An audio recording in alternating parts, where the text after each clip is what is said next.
Muliakan juga kepada narasumber Dr. Margarita Indah Marani. Presentasinya tadi sangat luar biasa. Saya juga belajar banyak dari Dr. Rani. Dan siang ini saya akan menyampaikan materi terkait dengan peranan kortikosteroid topikal dalam terapi dermatitis. Saya izin untuk share. Dalam praktek kita sebagai seorang apoteker dan juga mungkin dalam keseharian di mana kita berjumpa dengan seseorang yang mungkin mengalami permasalahan pada kulit, ya. Jadi permasalahan pada kulit ini memang sangat banyak dan dari kebanyakan permasalahan pada kulit tadi sudah disampaikan oleh Dr. Rani itu adalah dermatitis, ya, dan pada anak-anak itu sering kita jumpai juga yang pipinya merah dan sebagainya. Tidak jarang dari masyarakat yang mengalami gejala atau gangguan pada kulit itu datang ke apotek untuk mencari solusinya.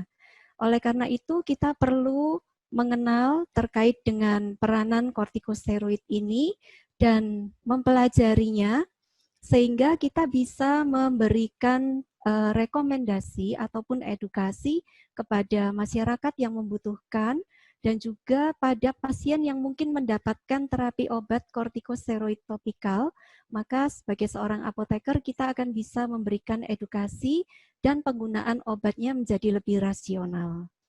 Oleh karena itu, dalam kesempatan siang hari ini, bersama-sama kita akan mengetahui bersama, memperdalam terkait dengan tujuan pengobatan kortikosteroid topikal, kemudian mengenal adanya potensi dari kortikosteroid topikal, tadi sudah disampaikan juga oleh Dr. Rani, dan ternyata ada faktor formulasi yang harus kita perhatikan yang berkaitan dengan potensi dari kortikosteroid topikal tersebut, sehingga akan meningkatkan efektivitasnya dan juga kita bisa menjaga supaya terapi obat yang diberikan ini tetap aman. Kemudian terkait dengan frekuensi pemberian dan durasi pengobatan. Seringkali karena penggunaan obat pada kulit ini sangat mudah, bentuk sediaannya juga tersedia dalam berbagai formulasi, dan munculnya mungkin keluhan yang menyebabkan tadi ada gatal dan kemudian digaruk, ya, sehingga menyebabkan masalah menjadi lebih berat, maka seseorang seringkali menggunakannya itu ketika ada gejala digunakan supaya menimbulkan rasa nyaman.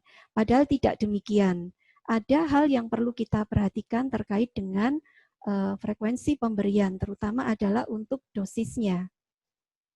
Dan yang terakhir, terkait dengan pelayanan kefarmasian dermatitis yang bisa kita rekomendasikan atau mungkin ketika kita jumpai kita bisa mengidentifikasi adanya gejala yang merupakan alarm pada kondisi berat, seperti tadi disampaikan Dr. Rani bahwa dermatitis itu multifaktorial, sehingga kita bisa memberikan rujukan pada orang yang mengalami gejala dermatitis yang lebih berat.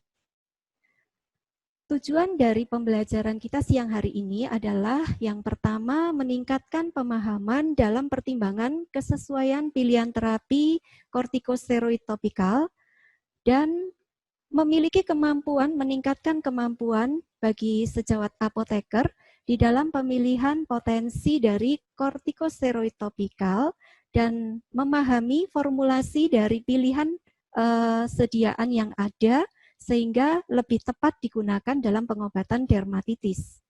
Dan kemudian memberikan pelayanan edukasi mengenai penggunaan kortikosteroid topikal yang rasional. Yang pertama, kita mengingat kembali bahwa sediaan kortikosteroid itu sangat diperlukan ketepatan di dalam pemilihannya terkait dengan tujuan pengobatannya. Tujuan dari pengobatan kortikosteroid topikal di sini digunakan untuk kondisi yang ditandai dengan tanda-tanda inflamasi atau peradangan. Tadi sudah disampaikan dan ternyata peradangan itu ada yang bersifat ringan, ada yang akut ringan, dan juga ada yang sudah lama ya, sehingga sangat diperlukan pertimbangan agent yang tepat yang bisa dipilih untuk mengatasi masalah tersebut. Keberhasilan dari pengobatan juga bergantung pada ketepatan pilihan obat dan pertimbangan dari bahan pembawanya. Sehingga formula ini menjadi penting di samping bahan aktif, karena potensi dari obat yang dipilih itu akan menjadi semakin baik dan tercapai tujuan dari pengobatannya. Dan yang penting juga bagaimana frekuensinya untuk digunakan, berapa lama digunakan, serta memahami efek sampingnya. Terkait dengan potensi dari kortikosteroid topikal, tadi selain untuk dermatitis atopik, juga bisa digunakan untuk masalah kulit yang lain, dan pilihan dari agent kortikosteroidnya juga bergantung pada berat ringan dari kondisinya. Oleh karena itu sangat diperlukan untuk menegakkan diagnosa atas gejala atau keluhan yang dialami oleh seseorang, sekalipun gejala yang dialami itu pada kulit, atau mungkin seolah penampakannya itu ringan, tetapi setelah digali ternyata kejadiannya berulang, kemudian juga timbulnya pada kondisi-kondisi tertentu, misalkan kalau stres kok muncul, kalau tidak stres itu biasanya tidak masalah, dan sebagainya. Kelihatannya ringan, tetapi diagnosa itu harus jelas. Karena dengan diagnosa yang tepat, maka kita bisa memilihkan pilihan obat yang lebih rasional sehingga gejala itu akan teratasi. Apabila mengalami dermatitis atopik, contohnya pada anak, yang diharapkan di sini adalah mencapai suatu kondisi yang terkontrol dengan pengobatan sehingga bisa dicegah kekambuhannya dengan edukasi yang tepat. Oleh karena itu sangat penting untuk dipahami. Mungkin sejawat apoteker juga menyediakan beberapa obat golongan kortikosteroid dan banyak sekali masyarakat yang datang ataupun seseorang yang mengeluhkan gejala-gejala tertentu. Ya, di sini kita melihat bahwa contohnya terkait dengan eksim. Ya, eksim ini banyak sekali dijumpai di masyarakat. Ternyata eksim itu juga ada tingkatannya. Nah, itu yang penting. Dan pilihan dari kortikosteroidnya itu juga tertentu, bergantung pada berat ringannya. Contohnya, eksim yang sudah hiperkeratolitik di sini membutuhkan potensi steroid yang tinggi, yang termasuk di dalam grup 1 sampai dengan 3. Sedangkan untuk eksim yang jenis yang lain, bisa diberikan pengobatan dengan steroid dengan potensi yang sedang, seperti itu. Jadi sangat penting untuk diketahui diagnosanya dengan tepat. Sebagai rekomendasi terkait dengan penggunaan kortikosteroid topikal, di sini sudah ada level rekomendasi yang menjadi konsensus bersama yang perlu kita pahami bersama di sini, bahwa penggunaan steroid topikal bisa digunakan untuk masalah-masalah medis atau problem medis yang berkaitan dengan beberapa kondisi penyakit seperti psoriasis, vitiligo, dan seterusnya, termasuk dermatitis atopik. Ya. Kemudian penggunaan dari kortikosteroid topikal yang potensi sangat tinggi harus diperhatikan di sini bahwa penggunaannya tidak lebih dari 3 minggu. Sedangkan masyarakat mungkin karena merasa sudah cocok, itu bisa saja menggunakannya jangka panjang.